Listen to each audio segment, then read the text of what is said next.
Okay guys, I just want to let you know what I found out in the last couple of days. So before you do the first start of the car after an engine rebuild, it's since I have the oil cooler lines, one over here and one over there, as you can see, it's better if you block off with two like 18mm bolts. The pitch size, it could be 1 or 125, or you can use, you know, one of these lines. Just make it, you know, like a return pipe.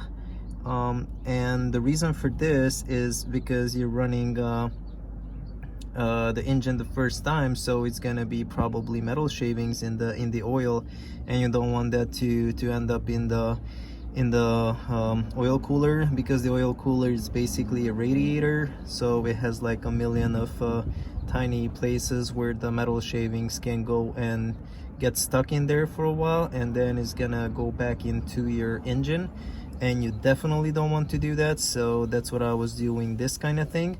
Since the stock bolts have like half of them with the holes, and doesn't have the thread all the way, you can't use just to plug this, even if you have, you know, like a long thread inside.